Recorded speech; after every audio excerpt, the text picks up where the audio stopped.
Salut tout le monde, on se retrouve aujourd'hui pour le 9ème épisode de Tech News et au sommaire on va parler du Thomson THBQ10 qui a été présenté au MEDPI 2014. Ensuite on va parler du Vanox Valour qui est le vélo connecté du jour. Et pour terminer on va parler du Moto E qui serait plus puissant que le Galaxy S5. On en parle tout de suite.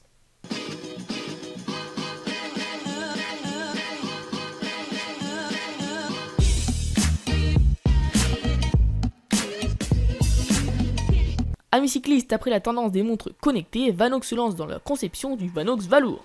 Dernière date à proposer cette nouvelle tendance, le Valour est un vélo connecté. Au-delà de son apparence de vélo, il intègre un guidage GPS et est capable de vous alerter des angles morts grâce à un système ultrason intégré au vélo. Il est fabriqué en fibre de carbone et pèse 7 kg. De ce fait, vous pourrez donc le transporter n'importe où sans problème.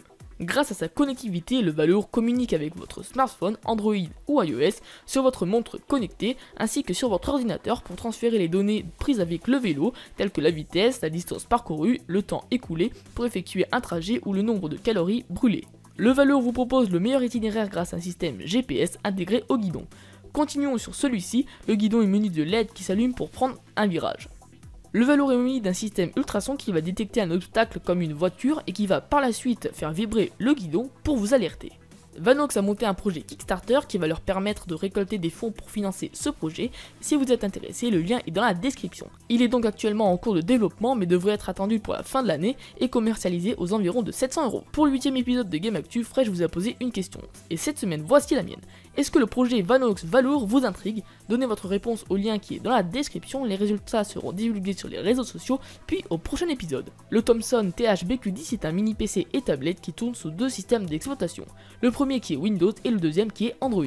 Ce PC est donc à la fois une tablette et un ordinateur. Dès l'allumage du Thomson THBQ10, il vous demande sous quel système d'exploitation voulez-vous continuer.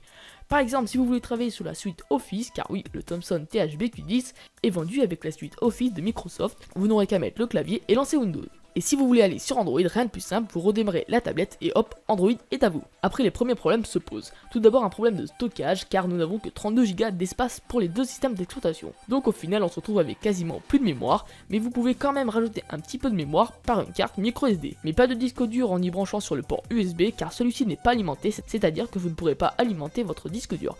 Le tout pour un prix de 299 €, qui n'est pas si agressif que ça. Vous pourrez retrouver cet appareil dans vos supermarchés du coin.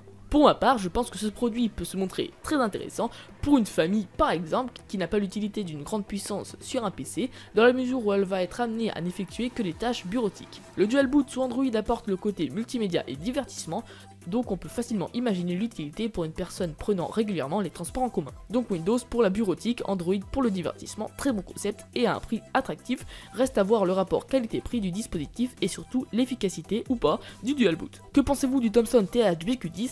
Donnez votre réponse au lien qui est dans la description, les résultats seront divulgués sur les réseaux sociaux et puis au prochain épisode. Le Moto E, qui est le nouveau smartphone de Motorola, vient tout juste d'être disponible aux États-Unis mais qui devrait par la suite arriver entre les mains des testeurs français. De ce fait, le Moto E qui comporte un Qualcomm Snapdragon 200, un double cœur, c'est en réalité un Snapdragon 200 avec un CPU Cortex A7 et un GPU Adreno 305. Les quelques personnes qui l'ont déjà testé se sont rendues compte que le Moto E est plus puissant que le Galaxy S5. Quand je dis plus puissant, je parle au niveau de lancement des applications, chargement des pages web, etc. Mais je ne parle pas de la puissance à faire tourner les jeux. C'est une bonne surprise car elle serait vendue une centaine d'euros alors que le S5 coûte 699 €. On observe une énorme différence de prix. Comment est-ce possible? La nouvelle version TouchWiz sur le S5 regorge de gadgets et d'animations à l'apparence chic et raffinée, certes, mais qui ralentissent le fonctionnement de l'appareil. Mais en revanche, le Moto E exploite pour sa part une version atténuée d'Android. Et Motorola n'y a quasiment rien rajouté, ce qui semble porter ses fruits. En conclusion, du meilleur matériel peut perdre son arrogance avec du software ultra lourd. Et dépenser des sommes astronomiques pour un smartphone n'est pas une garantie d'un meilleur achat. Exceptionnellement, cette semaine il n'y aura pas le grand match, mais bon, j'espère que cet épisode vous aura plu. On se retrouve dans le prochain épisode la semaine prochaine. Et au passage, ce week-end c'est mon anniversaire, alors prenez soin de vous et à la prochaine. Salut tout le monde!